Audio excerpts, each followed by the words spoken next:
का हो हरदम मुँहवा फुला के बैठल रहलू, घरे का काम धंधा के करी? ये देखा जाके वहरा बुद्धि छाटा जानला कि ना, हमारी के अनुकूल मत कहा, जाके उन्होंने लोगों से करवावा। अरे तू ना करबू तो के करी? हमसे ना होई कुल जानला। सुना, हाँ बोला। छोड़ तू ना सबके छुआई देलू, गोरी घरवा में झगड़ा फसाई देलू।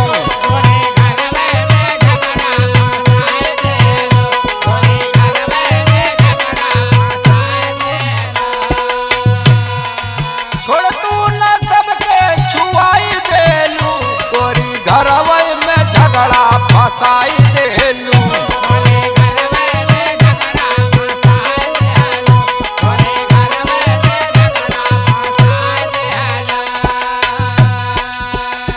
मने तो के हम झगड़ा लगावाई लौकत है ना, और न तका मतलब तोहार माई और बहन तो आटो बाट हई आ तू तो बरहो बाट हवा कि कुल कमी हमारिये में लौकत बा। तो वहीं के तो सब कहबे कराला। सुना पहले हमार बात। सुनावा। लागे न तोहके सरम सैया, अरे लागे न तोहके सरम सैया, खाली हमरे पहोला गरम सैया।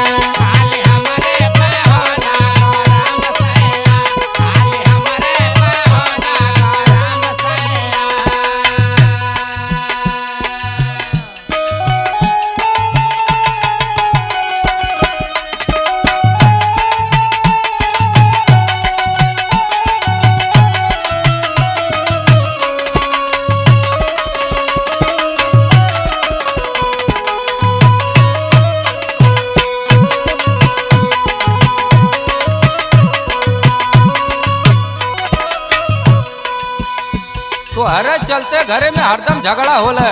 बोलबा ढेर। सुना। बोला। सिधरी नियर चले देलू तू चलिया,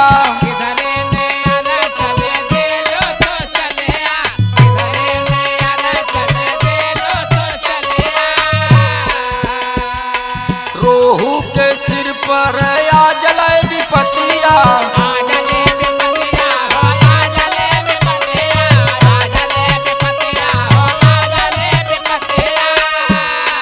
सिधरी के नियर चल देलू चलिया, रोहू के सिर पर आ जले विपतिया।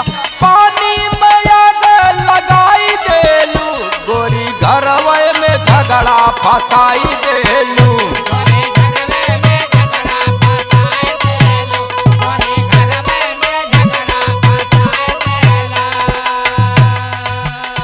मने तो के हम सिधरी और तवन रोहू लौकत है ना हो।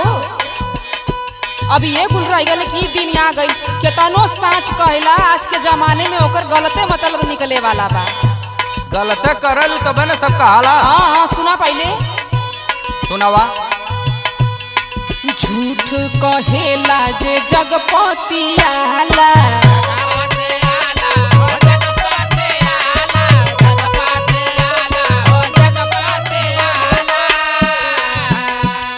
साच कहे वाला मारल जाला।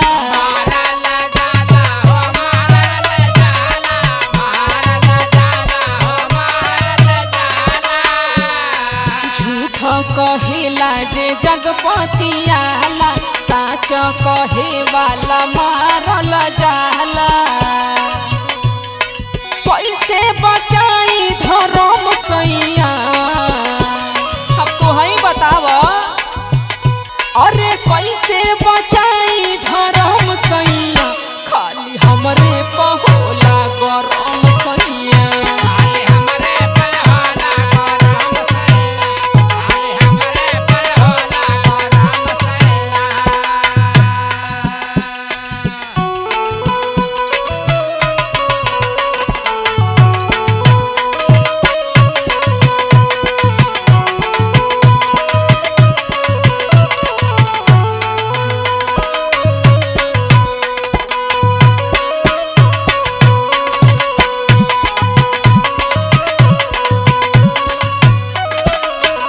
तनी काम धंधा करल कर, तो का करीला फुटानी करत है घर में बैठ के।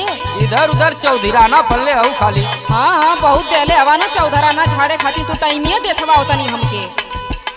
सुना बोला काहे बदे सब तो ही के कहर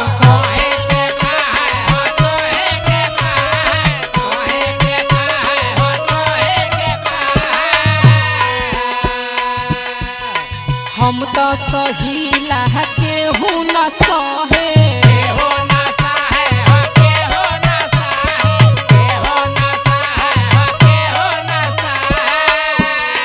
काहे के बात सब तो ही के कहर हम तो सहीला केहू न सहे। बाउर बियोगी बनाई देलू बाउर बियोगी बनाई देलू गोरी घरवई में झगड़ा फसाई देलू।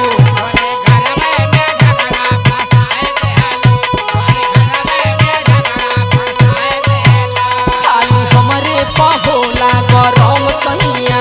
खाली घरवई में झगड़ा फसाई देलू। खाली हमरे पहोला गरम सैया। खाली घरवई में झगड़ा फसाई देलू। खाली हमरे पहोला अरे गरम सैया। जाओ ने हटा पहले। समझ बूझ के रहा भाई। ज्यादा नौटंकी करबा ना तो नहीं हरे चल जाए। नहीं नौटंकी आज से बंद।